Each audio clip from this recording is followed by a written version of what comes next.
Après une campagne fédérale où l'Alberta s'est senti ignorée, la première rencontre en tête-à-tête entre Danielle Smith et le nouveau Premier ministre fédéral Mark Carney a attiré l'attention. Elle s'est tenue vendredi 2 mai 2025, la première depuis que Carney, chef du Parti libéral, a remporté l'élection du 28 avril 2025. Contre toute attente, Smith a qualifié publiquement cette discussion de positive, soulignant qu'il s'agissait d'un premier pas positif vers la réparation des torts subis par l'économie albertaine. Ce rendez-vous, perçu comme inhabituel tant les relations étaient tendues, suscite l'espoir de débloquer certains projets énergétiques et appelle à examiner les enjeux de manière factuelle. Smith et Carney se sont longuement entretenus le 2 mai 2025, quelques jours après que Carney eut remporté les élections fédérales. C'était leur première entrevue depuis 7 victoires libérales. Smith a prévenu le nouveau Premier ministre de l'Alberta qu'elle n'hésiterait pas à s'opposer à toute mesure fédérale hostile envers sa province. Les discussions ont surtout porté sur l'énergie et le commerce. Smith a mentionné des politiques fédérales qu'elle estime entraver l'économie énergétique albertaine, taxe carbone, régulation environnementale. Ils ont également échangé sur le différend commercial Canada-États-Unis et sur la nécessité de travailler ensemble pour faire avancer les intérêts de l'Alberta et du Canada. Smith a rappelé que réparer les dommages causés à l'économie albertaine par les 10 dernières années de politiques anti-ressources demanderait d'énormes efforts, mais que cette rencontre marquait un premier pas positif. Les deux dirigeants sont restés courtois. Smith a souligné ses attentes élevées, tandis que Carney a remercié Smith sur les réseaux sociaux. Ce dernier a souligné qu'ils étaient tous deux déterminés à faire baisser le coût de la vie et à augmenter les opportunités dans le secteur de l'énergie pour les Albertains. Il a aussi insisté sur la volonté commune de lever les barrières interprovinciales au commerce de l'énergie afin de construire une économie canadienne forte. En résumé, la rencontre a duré longtemps et porté sur des sujets concrets: énergie, coût de la vie, commerce intérieur, avec un ton neutre et une volonté affichée de coopérer, du moins en apparence.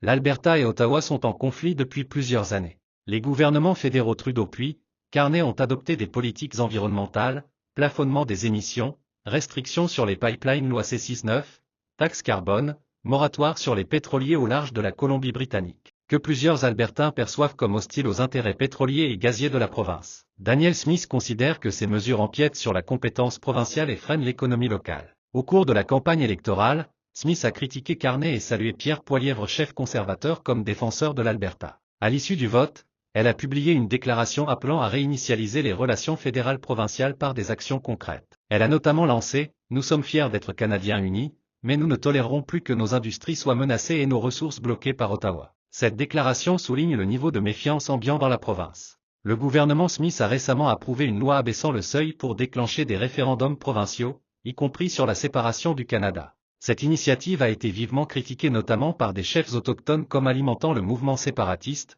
mais elle traduit le climat de défiance envers Ottawa. Parallèlement, Smith a exigé une liste de garanties, reprise des pipelines, abandon des régulations énergétiques fédérales pour accepter la victoire libérale. Elle a même saisi la Cour d'appel de l'Alberta pour contester la constitutionnalité du nouveau règlement fédéral sur l'électricité propre. Ces démarches montrent que le climat politique albertain est marqué par la volonté de protéger l'industrie locale à tout prix, et qu'Ottawa est sous pression pour ajuster ses politiques énergétiques et environnementales. Smith exige qu'Ottawa garantisse la réalisation de nouveaux pipelines dans toutes les directions pour éviter que le pétrole albertain reste bloqué. Selon la version de Smith, Carney lui aurait clairement indiqué qu'il comptait rapidement faire avancer de tels projets nationaux de pipelines et d'infrastructures énergétiques. Ce soutien verbal, s'il se concrétise, pourrait faciliter l'accès de l'Alberta à de nouveaux marchés et réduire l'escompte du pétrole lourd sur les marchés mondiaux. Par ailleurs, Carney a proposé d'accélérer tous les projets d'intérêt national via un mécanisme, un projet, une évaluation réduisant considérablement les délais d'approbation. Théoriquement, cela bénéficierait aux grands projets pétroliers et gaziers, nouveaux oléoducs, gazoducs. En simplifiant la bureaucratie, l'économie de l'Alberta dépend largement du secteur énergétique. Smith et Carney ont souligné vouloir faire baisser le coût de la vie tout en créant plus d'opportunités dans le secteur de l'énergie pour les Albertains. Si le fédéral tient parole investissement,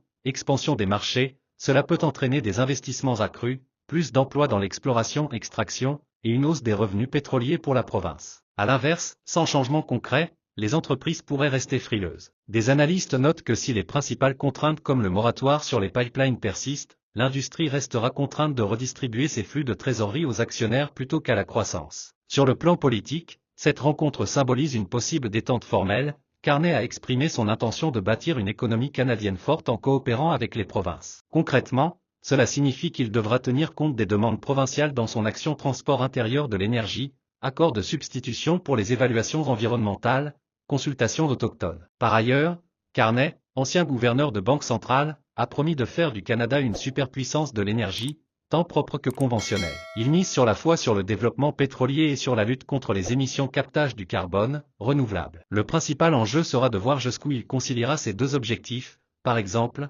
accélérer la construction de pipelines tout en maintenant des normes environnementales exigeantes. En devenant Premier ministre, Mark Carney tente de soigner l'image libérale dans l'Ouest. Il est perçu comme plus pragmatique qu'un Trudeau et connaît bien l'économie, mais il reste l'archétype d'un environnementaliste modéré. Son discours de transition énergétique soutien à la fois aux fossiles et aux renouvelables pourrait apaiser certains Albertains, mais il sera jugé sur les actes soutien effectifs aux infrastructures pétrolières et respect des demandes provinciales. Smith, elle, va chercher à montrer que ses positions dures portent leurs fruits. Si Ottawa accorde des garanties et soutient les projets, elle pourra plaider qu'une stratégie assertive a payé. Dans l'immédiat, l'impact concret dépendra surtout des premières annonces de Carney et de ses ministres énergétiques coût du carbone, approbation de pipeline, investissement dans le captage du carbone. Cette première entrevue entre Danielle Smith et Mark Carney marque un tournant dans les relations Alberta fédérales. Pour la première fois depuis longtemps, la première ministre de l'Alberta qualifie une rencontre avec Ottawa de positive. Toutefois, elle devra être suivie d'effets tangibles pour être vraiment significative. Comme l'a rappelé Carney, l'objectif commun est de bâtir une économie canadienne forte, ce qui supposera de trouver un équilibre entre les projets énergétiques et les engagements climatiques. À l'heure actuelle, les observateurs soulignent que tout dépendra des faits. Un engagement clair d'Ottawa sur les pipelines et les projets nationaux pourrait donner un nouvel élan à l'économie albertaine, alors que l'absence de gestes concrets entretiendrait le ressentiment. En somme, cette rencontre a ouvert une fenêtre d'opportunité, mais l'avenir dira si elle ne restera qu'un bon sentiment ou le début d'un véritable partenariat économico-politique entre l'Alberta et le gouvernement Carney.